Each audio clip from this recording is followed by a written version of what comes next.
कहानी है रामपुर गांव की, जहां के मर्द महिलाओं को हमेशा नीचा दिखाने की कोशिश में रहते। अरे अभी तक खाना नहीं आया क्या? मुझे एक और शादी करने की जरूरत है। नहीं जी नहीं, ऐसा मत करना, वरना मैं कहाँ जाऊंगी। खाना लेकर मैं अभी आई जी। गांव की पंचायत में भी फैसले हमेशा औरतों के खिलाफ ही रहते। मैं जो फैसला सुनाता हूँ वो भगवान की आज्ञा होती है। इस लड़के ने अपने मन से शादी करके अच्छा नहीं किया। लड़के को घर भेज दो और इसकी शादी इसकी जाति की किसी लड़के से करवा दो।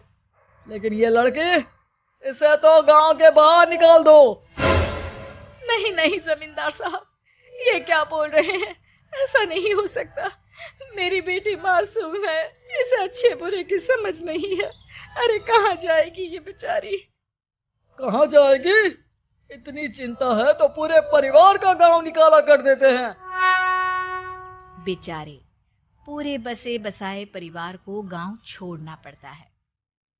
चाहे जो हो, अगर बेटियों को कंट्रोल नहीं कर सकते तो गांव में रहने का कोई मतलब नहीं है। यहाँ औरतों को दब कर रहना होगा। कोई भी अपने हिसाब से कुछ नहीं कर सकता।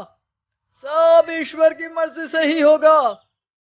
तभी गांव का एक आदमी दौड़ा दौड़ा आता है। सरपंच साहब, जमींदार साहब, वो कालिया है ना, उसकी बेटी पढ़ने के लिए शहर जा रही है। अच्छा, ये कब हो गया? और कालिया की हिम्मत कैसे हो गई ऐसा करने की? लेकर आओ उसे और उसकी बेटी को। बस फिर क्या था, हाजिर हो जाते हैं कालिया और उसकी बेटी सरपंच के सामने। और कालिया, ये क्या सुनने में आ रहा है? बेटी को इंजीनियर बना रहा है तू? और ये बता, गांव में तो स्कूल नहीं है, फिर कहां से इतनी क्लास पास कर गई तेरी बेटी? राधा, जो कि कालिया की बेटी है, उसे लगता है कि सरपंच उसकी तारीफ कर रहे हैं। सरपंच जी, मैंने ऑनलाइन पढ़ाई की है, डिस्टेंस लर्निंग से। सभी में मैंने अच्छे नंबर पाए हैं, जिसे देखते हुए शहर की इंजीनियरिंग कॉलेज में मुझे स्कॉलरशिप मिली है। वाह जी वाह, क्या होती है ये? पहले तो ये बताओ, फिर आगे की बात करते हैं। पूरा गांव राधा की बात सुन रहा था और राधा बोलती जा रही थी। तो ऐसे मैं फ्री में एक अच्छी शिक्षा लेकर गांव में जो कुछ परेशानियां हैं, जैसे बिजली, पानी और इंटरनेट जैसी समस्याओं के लिए काम करूंगी। मैं गांव को शहर से जोड़ने के लिए पुल का निर्माण करवाने का प्रस्ताव रखूंगी। मुझे पूरी उम्मीद है कि जल्द ही हमारा गांव भी तरक्की की राह पर चल पड़ेगा। राधा की बात सुनकर सारे गांव वाले ताली बजाने लगते हैं। सरपंच को समझ नहीं आता कि वो क्या करे। चुप रह नादान लड़की। गांव के खिलाफ जाने के लिए तुझे गांव से बेदखल कर दिया जाएगा, वो भी पूरे परिवार के साथ। और हाँ, अगर ठीक से गांव में रहना चाहती है तो ये पढ़ाई लिखाई छोड़ दे। हम तेरे लिए गांव का कोई होनहार लड़का देखेंगे। तभी गांव का एक आदमी बोल पड़ता है। अरे नहीं नहीं सरपंच जी, राधा बिटिया जो बता रही है अगर वैसा हो जाए तो हम लोगों को पैसा कमाने के लिए बाहर नहीं जाना पड़ेगा। हाँ जी, और ना ही कोसों दूर पानी के लिए भटकना पड़ेगा। हमारे बच्चे भी अच्छी पढ़ाई कर सकेंगे और आगे बढ़ेंगे, ना कि हमारी तरह खेती करते बैठेंगे। क्यों गांव वालों, राधा बिटिया का साथ देना चाहिए ना। सरपंच देखता है कि गांव राधा के साथ है तो वो चुप हो जाता है। वो घर आकर अपने सलाहकार से बात करता है, जो बहुत ही चालाक किस्म का इंसान होता है। अरे सरपंच साहब, आपको बहुत ही होशियारी से काम लेना पड़ेगा। एक बार गांव तरक्की कर गया, यहाँ के बालक पढ़ लिए तो कोई ना पूछेगा आपको। और फिर ये जो बेटा और बेटी है ना आपके, इनको भी आम लोगों की तरह ही जीवन जीना होगा। हाँ, लेकिन करे तो क्या करे? वो ना, आप मुझ पर छोड़ दीजिए, बस मैं जैसा बोलूं करते जाइए। अगले रोज सुबह जब गांव वाले सोकर उठते हैं, तो राधा के घर के बाहर और साथ ही वो लोग जिन्होंने राधा का सपोर्ट किया था, उनके घर के आगे लाल रंग से कल आऊंगी लिखा होता है।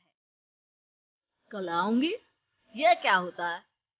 अरे यह तो खून से लिखा है, लगता है कोई भूत प्रेत या चुड़ैल का साया है। चलो सरपंच जी के पास चलते हैं। सभी सरपंच के पास जाकर उसे सारी बात बताते हैं।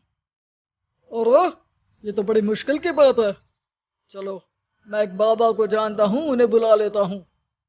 सरपंच बाबा को लेकर गांव के घर के बाहर जाता है। ओहो, तो ये वो चुड़ैल है जो उन लोगों को निशाना बनाते हैं जो गांव को बदलने का सपना देखते हैं। वो गांव को ऐसे ही संपन्न देखना चाहती है। वो नहीं चाहती कि कोई बाहरी यहाँ का कायाकल्प करे। क्या तुम लोगों में से किसी ने गांव को बदलने की सोच रखी है? तभी राधा की माँ रोते रोते आती है।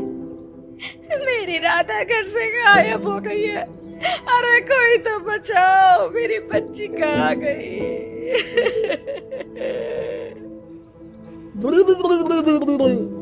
ले गई वो चुड़ैल, तेरी बच्ची को ले गई। अब वो उसे श्रापित करके छोड़ेगी, उस पर चुड़ैल का साया हो जाएगा। तभी बुरी सी हालत में राधा भी वहां आ जाती।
सलाहकार महोदय ने मुझे कहा था एक्टिंग करने को।